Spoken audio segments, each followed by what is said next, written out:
Adel Catalino, Bacuramin Kasaruga, Basengan, Kak Jubara. Harus. Salam sejahtera untuk kita semua. Apa kabar anak-anak? Bertemu kembali dengan Pak Ande dalam channel YouTube Ande Putra yang akan membahas tentang pembelajaran di sekolah dasar.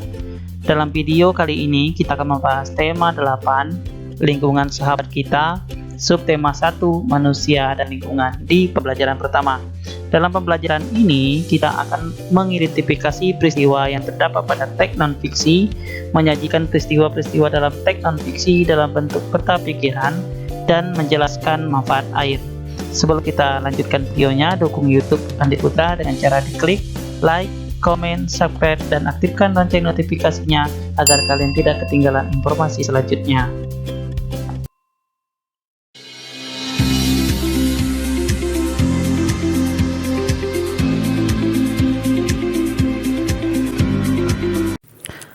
Anak-anakku yang cerdas, pembelajaran kita hari ini diambil dari tema 8, lingkungan sahabat kita. Subtema 1, manusia dan lingkungan. Materi ini diambil dari buku penilaian Bu Pena Jilid 5D. Pembelajaran pertama kita di subtema yang pertama, mengidentifikasi peristiwa dalam teks non-fiksi.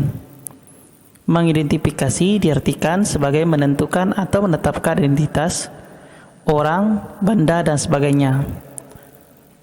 Kalian masih ingat dengan teks non-fiksi? Teks non-fiksi di sini adalah teks yang dibuat berdasarkan fakta, realita, atau hal-hal yang terjadi dalam kehidupan sehari-hari. Contohnya biografi. Diartikan sebagai riwayat hidup seseorang yang ditulis oleh orang lain. Salah satu contohnya adalah biografi singkat Gus Dur. Karya ilmiah diartikan sebagai karya tulis yang dibuat dengan prinsip-prinsip ilmiah berdasarkan data dan fakta. Laporan berita. Kita ambil salah satu contoh adalah berita tentang COVID-19, berita bencana yang ada di Flores.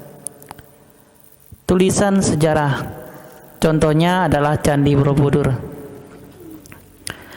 Salah satu contoh teks non-fiksi yang kita ambil di sini adalah manfaat air. Paragraf pertama, air merupakan salah satu sumber daya alam yang memiliki banyak manfaat bagi makhluk hidup. Semua makhluk hidup di bumi membutuhkan air untuk kelangsungan hidupnya. Bagi manusia, air dapat dimanfaatkan secara langsung maupun secara tidak langsung. Secara langsung, air dimanfaatkan untuk minum, mandi, memasak, mencuci, membersihkan lantai, menyiram tanaman, dan masih banyak lagi. Manfaat air secara tidak langsung dapat kamu jumpai pada PLTA. Aliran air dimanfaatkan untuk menghasilkan listrik pada pembangkit listrik tenaga air PLTA, misalnya PLTA Jatiluhur. Paragraf kedua, selain manusia, hewan dan tumbuhan juga memanfaatkan air. Bagi hewan, air bermanfaat untuk minum, mendinginkan, dan membersihkan tubuh, serta sebagai tempat hidup bagi hewan air. Sementara itu, bagi tanaman, air membantu tumbuhan dalam proses fotosintesis. Paragraf yang ketiga, air memiliki banyak manfaat bagi kelangsungan hidup. Oleh sebab itu, kita harus senantiasa menjaga kebersihan air. Air yang bersih memiliki ciri-ciri antara lain tidak berwarna dalam kurung bening, tidak berbau, tidak berasa, dan tidak mengandung zat berbahaya. Jika kebersihan air terjaga, maka air dapat dirasakan oleh seluruh makhluk hidup.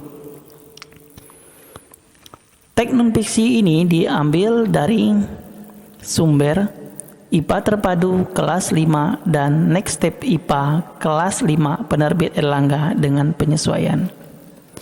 Untuk bisa membahas tentang teks non-fiksi, kita akan mencoba menjawab beberapa pertanyaan. Nomor 1, mengapa air sangat dibutuhkan oleh makhluk hidup? Jawabannya karena air digunakan untuk kelangsungan hidupnya. 2, pembangkit listrik apakah yang membutuhkan air sebagai energinya? Jawabannya adalah pembangkit listrik tenaga air atau PLTA. 3, apa manfaat air bagi manusia? Jawabannya, air dapat dimanfaatkan secara langsung. minum, mandi, memasak, mencuci, membersihkan lantai, menyiram tanaman, dan lain-lain, maupun dimanfaatkan secara tidak langsung melalui PLTA. Nomor 4, apa manfaat air bagi hewan dan tumbuhan?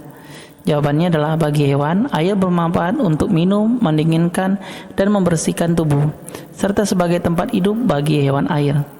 Bagi tumbuhan, air bermanfaat untuk membantu proses fotosintesis. Nomor 5, jelaskan perbedaan antara pemanfaatan air secara langsung maupun secara tidak langsung.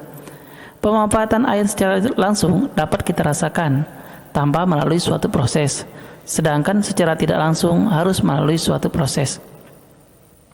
Nomor 6, bagaimana ciri air yang dapat dimanfaatkan oleh makhluk hidup? Kita lihat jawabannya, itu tidak berwarna, dalam kurung bening, tidak berbau, tidak berasa, dan tidak mengandung zat berbahaya.